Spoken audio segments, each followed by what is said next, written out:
Hello friends, welcome to my channel teaching with fun. तर friends, आजच्या व्हिडिओमध्ये आपल्याला बघायचे आहे डायरेक्शन्स। डायरेक्शन म्हणजे काय? दिशा। आणि दिशा किती येतं आणि त्या कोणत्या कोणत्या आपल्याला जर पुन्हा एखाद्या वेळेस आपल्याला काही अभ्यास वगैरे करायचा असेल किंवा आपल्याला मॅप वगैरे बघायचा असेल, मग त्याच्यामध्ये सगळ्यात मेन पॉइंट काय असतो? आपल्याला दिशा ठरवणं। आणि कधी कधी काय होतं, कुठे जर गेलो, बाहेर गावी वगैरे गेलो, तर काही वेळेस काय होतं, आपल्याला चकवा लागला वगैरे, मग याचा अर्थ काय होतो की आपण दिशा भूल होतो, म्हणजे आपल्याला दिशा लक्षात येत नाही। त्यासाठी दिशा म्हणजे समजणं खूप लक्षात बसवणं आपल्याला खूप गरजेचं आहे। आणि दिशा कशा म्हणायच्या आणि ध्यानात सुद्धा कशा ठेवायच्या ते बघायचे। आता दिशेचे प्रकार किती ते आपल्याला माहिती आहे, 4 प्रकार आहेत। आता ते कोणकोणते ते मराठीमधून आणि इंग्लिश मधून बघायचे। आणि सब डायरेक्शन म्हणजे उपदिशा पुन्हा ते किती येतात? 4, त्या सुद्धा आपल्याला बघायच्या आहेत। आणि त्या कशा पद्धतीने आपल्याला ध्यानात ठेवायचे आहे हे सुद्धा बघायचे। त्यासाठी व्हिडिओ शेवटपर्यंत बघा, म्हणजे नेमकं तुमचे 4 आणि ते 4 म्हणजे मेन डायरेक्शन आणि सब डायरेक्शन दोन्ही तुमच्या लक्षामध्ये राहतील आणि शेवटपर्यंत व्हिडिओ बघितल्यावर तुमच्या पूर्णच्या पूर्ण ध्यानात येणार आहे। त्यासाठी आता व्हिडिओला सुरुवात करण्या अगोदर माझ्या व्हिडिओला लाईक करा, शेअर करा आणि सबस्क्राइब करायला मात्र विसरू नका। तर चला आता शॉर्ट ट्रिक मध्ये तुम्हाला मी सांगते की आपल्याला डायरेक्शन कसे काढायचे आहे। त्यासाठी मी आता तुम्हाला सुरुवातीपासून सांगते। ब्लॅक जे मार्क केला आहे मी, म्हणजे 2 एरो टाकलेले आहेत, एक उभं आहे आणि एक आडव्या पद्धतीने आहे। तर मग याला काय म्हणतात आपल्याला, आपण हे जे मेन डायरेक्शन आहे आपल्याला ते मी ब्लॅक मध्ये काढले आहेत। मेन म्हणजे काय? मुख्य दिशा। मग आता मराठीमध्ये याला काय म्हणतात? पूर्व, पश्चिम, दक्षिण, उत्तर। तर मग याला इंग्लिश मध्ये कसं म्हणायचं आणि ते कोणत्या दिशेला पूर्व पश्चिम म्हणायचं हे सुद्धा आपल्याला कळायला पाहिजे। आपण कोणत्या दिशेला पूर्व पश्चिमला पूर्व किंवा उत्तरला दक्षिण असं म्हटलं तर ते चुकीचं होईल। त्यासाठी पहिले बघायचे जी आपली उजवी साइड आहे, ध्यानात ठेवा, लक्षपूर्वक ध्यानात ठेवा आणि काळजीपूर्वक ऐका। काय करायचे? ईस्ट म्हणजे काय? ज्या दिशेला सूर्य उगवतो। मी एक छोटंसं सूर्याचं चित्र सुद्धा काढलेलं आहे स्माइल करताना, कारण जेव्हा सूर्य उगवतो तेव्हा सकाळी सकाळी सूर्य उगवतो आणि तो कोणत्या दिशेला उगवतो? पूर्व दिशेला उगवतो। पूर्व दिशेला जेव्हा सूर्य उगवतो तेव्हा काय काय होत असतं? मग आपण सुद्धा झोपेतून जागे होतो, पक्षी, प्राणी, सगळेचे सगळे प्राणी मग त्या टायमाला जागे होतात, म्हणजे सगळे उठतात। मग नंतर चहा पाणी नाश्ता वगैरे आपण करत असतो, है की नाही? मग ती दिशा कोणती? मग आपली ईस्ट आहे। ईस्ट म्हणजे काय? पूर्व दिशा। ज्या दिशेला सूर्य उगवतो, ध्यानात ठेवा, ज्या दिशेला सूर्य उगवतो आणि आपलं तोंड तिकडे करायचं, त्या हिशोबाने तुम्हाला ती दिशा कळेल की ती ज्या दिशेला आपलं तोंड आहे, कारण तोंड कुणीकडे करायचं? ज्या दिशेला आपला सूर्य निघत आहे, उगवत आहे, सनराइज होत आहे त्या टायमाला। आणि पाठ कुणीकडे आली पाहिजे? आपल्याला पाठीमागे। मग याला काय म्हणायचं? समोरच्या दिशेला काय म्हणायचं? ईस्ट। पाठीमागच्या दिशेला म्हणजे जिथे आपल्याला काही दिसत नाही पाठीमागच्या दिशेला म्हणायचं वेस्ट। आलं लक्षात? त्यानंतर आता 2 हात आहेत आपले, मग 2 हात असल्यामुळं डाव्या साईडला काय येणार आहे? साऊथ आणि उजव्या साईडला काय येणार आहे? नॉर्थ येणार आहे। मग ईस्ट, वेस्ट, साऊथ, नॉर्थ अशा प्रकारे आपल्याला डायरेक्शन समजून घ्यायचे आहे। आता त्यासाठी एक मी थोडासा छोटासा हे काढलेला ग्राफ काढलेला आहे। तर मग हे बघा, ही दिशा मी आणि कोणतेही समजा जिओग्राफीचे जे मॅप वगैरे असतात त्या मॅप मध्ये खूप गरज पडणार आहे। ईस्टला, ईस्ट मध्ये सूर्य ज्या दिशेला उगवतो ती दिशा आपली ईस्ट होणार म्हणजे पूर्व आहे। आणि त्याच्या समोरच म्हणजे ऑपोजिट साइडला त्याच्या विरुद्ध दिशेला मावळतो, जेव्हा सूर्य मावळतो तेव्हा काय ती दिशा कोणती असणार आहे? आपली पश्चिम दिशा असणार आहे। त्या दिशेमध्ये कोणते ह्या जेवढ्या दिशा आहेत त्यामध्ये कोणताही बदल करायचा नाही।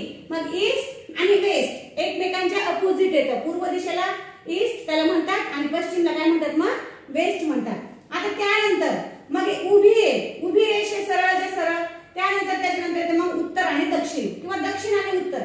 तुम्ही दोन्हीपैकी एखादं कोणतेही समोर अगोदर म्हटलं तरी चालतं, त्याला काही फरक पडत नाही। फक्त दिशा खालची वर आणि वरची खाली नाही झाली पाहिजे, आहे की नाही? म्हणताना आपलं खालीवर झालं चालते, पण दिशा लिहिताना किंवा दिशेचे आपल्याला एरो दाखवताना मग ती दिशा आपली बरोबर आली पाहिजे। तर मग आता बघूया साऊथ। साऊथ म्हणजे काय? दक्षिण। दक्षिण दिशा कुठे येणार आहे? मग सगळ्यात सरळ खाली। कुठे येणार आहे? सगळ्यात खाली सरळ। आणि जी उत्तर दिशा आहे नॉर्थ, ती सरळ अशी वरती येणार आहे। म्हणजे जी आपल्याला आपल्या बुक्सची किंवा बोर्डची दिशा जी सगळ्यात वरची दिलेली आहे, तर मग त्या दिशेला काय? ती दिशा कोणती? मग आपली उत्तर दिशा आहे। आणि त्याच्या खालची दिशेला कोणती येणार आहे? मग दक्षिण दिशा येणार आहे। मग म्हणतात ईस्ट, पूर्वला काय म्हणतात? ईस्ट। पूर्व, पश्चिम, दक्षिण, उत्तर असं आपल्याला अगोदर मराठीमधून जर माहित झालं तर मग इंग्लिश मध्ये पण असंच पाठ करायचे, ईस्ट, वेस्ट, साऊथ, नॉर्थ किंवा मग ईस्ट, वेस्ट, नॉर्थ, साऊथ, है की नाही? पण बोट ठेवून मनामध्ये तुमच्या लक्षात दिशा राहायला पाहिजे। आता ह्या ज्या दिशा झाल्या ब्लॅक मध्ये दाखवलेल्या मी इंग्लिश मधून, तर ह्या झाल्या आपल्या मेन डायरेक्शन, म्हणजे मुख्य दिशा किती असतात मग आपल्या 4 आहेत। कोणत्या कोणत्या आहेत मग? ईस्ट, वेस्ट, साऊथ आणि नॉर्थ, पूर्व, पश्चिम, दक्षिण, उत्तर, अशा पद्धतीने आपल्याला 4 दिशा आता भेटलेल्या आहेत। मग आता त्यानंतर पुन्हा 4 दिशा आहेत त्याला म्हणतात सब डायरेक्शन, म्हणजे काय? उपदिशा। मुख्य दिशा 4 झाल्या, आता त्याच्या उपदिशा कोणकोणत्या आहेत बघा। जर समजा त्यासाठी एक एक्झाम्पल म्हणून तुम्हाला सांगते मी, समजा आपली एक रूम आहे, रूमच्या आपण काय करतो 4 भिंती असतात, आहे की नाही? मग त्याला आपण पूर्व, पश्चिम, दक्षिण, उत्तर असं म्हणून त्याला नाव दिलं, पण जे कोपरे असतात म्हणजे कॉर्नर, आपल्या रूमचे कॉर्नर, तुम्ही आता पण रूम मध्ये असं मुलांना सांगू शकता की हे जे कॉर्नर आहेत, मग त्या कॉर्नरला आपल्याला काय म्हणायचंय? अगोदर तर मराठीमधून बघून घेऊया, कारण हा जो व्हिडिओ आहे सेमी इंग्लिश स्कूलचे, मराठी मीडियमचे किंवा मग इंग्लिश मीडियमचे ह्या तिघांना सुद्धा कामी येणार आहे, त्यासाठी मी तिन्हीमध्ये तुम्हाला समजून सांगत आहे। मग जे 4 कोपरे आहेत, मग हे भिंतीचे 4 कोपऱ्यांना आपल्याला काय काय म्हणायचंय? आग्नेय। सुरुवात सगळ्यात अगोदर पूर्व आणि पश्चिम, दक्षिण, उत्तर ह्या 4ही दिशेच्या मध्ये मध्ये जे आणखी 4 भाग येतात त्याच्यामध्ये आपल्याला आग्नेय, नैऋत्य, बघा आग्नेय, नैऋत्य, वायव्य आणि ईशान्य अशा पद्धतीने पुन्हा सब डायरेक्शन भेटणार आहे। तर मग ते ध्यानात कसे ठेवायचे? बघा ईस्ट वेस्ट ध्यानात राहिला असेल, पूर्व कोणत्या साईडला? उजव्या साईडला, पश्चिम डाव्या साईडला, डोक्यावर काय राहणार आहे? उत्तर, आणि पायाखाली म्हणजे आपला जो पाय आहे तिकडे कोणती दिशा राहणार आहे?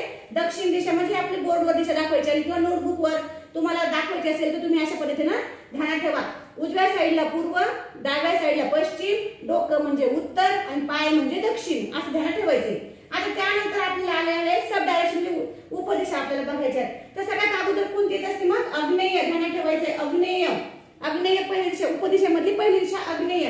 मग आता लिहिताना काय करायचं? खूप सोपं आहे, ध्यानात ठेवणं खूप सोपं आहे, दोन्हीच्या मध्ये आहे की नाही? दोन्हीच्या मध्ये म्हणजे कोणत्या मध्ये? ईस्ट आणि साऊथच्या मध्ये। तर मग अगोदर आपल्याला काय लिहायचंय? साऊथ आणि नंतर ईस्टची स्पेलिंग त्याच्या समोर लिहायची। बघा किती सोपं आहे की नाही?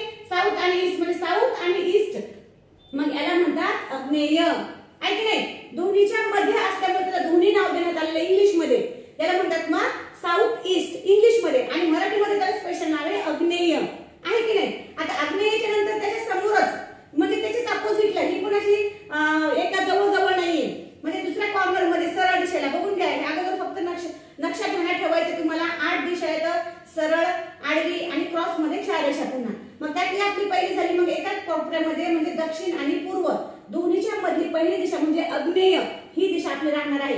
कारण ही जर दिशा तुम्हाला ध्यानात राहिली तर मग समोरच्या दिशा तुम्हाला खूप लवकर ध्यानात राहतील आणि तुम्ही कधीही विसरणार नाही, याची मला खात्री आहे। बघा कारण मी तुम्हाला सांगितलं आता की दोन्ही ईस्ट आणि साऊथच्या मध्ये जो भाग आहे, ईस्ट म्हणजे पूर्व आणि दक्षिणच्या मध्ये, पूर्व आणि दक्षिणच्या मधला जो कोपरा आहे, कॉर्नर आहे, त्याला आपल्याला आग्नेय म्हणायचं, म्हणजे साऊथ ईस्ट म्हणायचं। त्याला काय म्हणायचंय? South east. ही झाली सापडलं आपलं आग्नेय।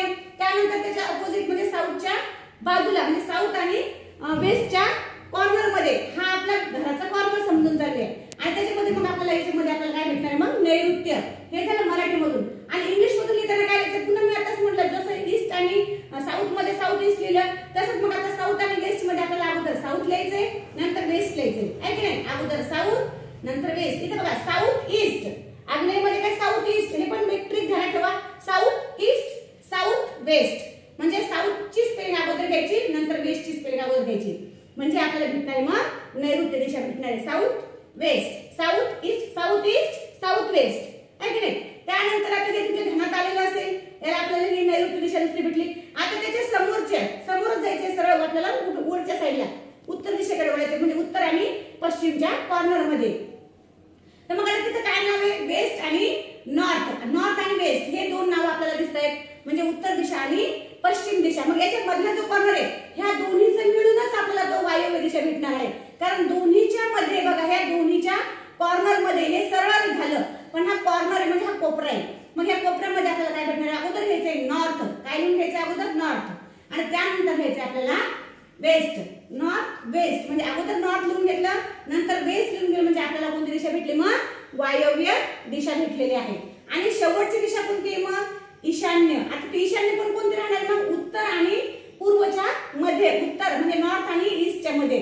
मग आपल्याला काय लिहायचं इथं? नॉर्थची स्पेलिंग अगोदर लिहून घ्यायची नंतर ईस्टची स्पेलिंग, सेपरेट वेगळी स्पेलिंग पाठ करण्याची गरज पडणार नाही. त्याच ईस्ट, वेस्ट, साऊथ आणि नॉर्थ याच्यामध्ये सगळ्या स्पेलिंग आपल्या ऍडजस्ट केलेले आहेत आणि त्या हिशोबाने म्हणजे लक्षात राहणं खूप साहजिक आहे की नाही. मग आता पाठ करताना काय करायचंय, पाठ करताना फक्त कसं पाठ करायचंय, east, west, south, north, east, west, south, north. मग मराठीमध्ये म्हणायचं असतं पूर्व, पश्चिम, दक्षिण, उत्तर, पूर्व, पश्चिम, दक्षिण, उत्तर.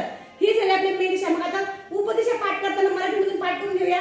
आग्नेय, नैऋत्य, वायव्य, ईशान्य, आग्नेय, नैऋत्य, वायव्य, ईशान्य. आता इंग्लिश मध्ये कसं पाठ करायचं मग, साऊथ ईस्ट, साऊथ वेस्ट. बघा ध्यानात ठेवा, साऊथ साऊथ शब्द ध्यानात ठेवायचा म्हणजे ट्रिक साठी तुम्हाला ध्यानात राहण्यासाठी म्हणाली.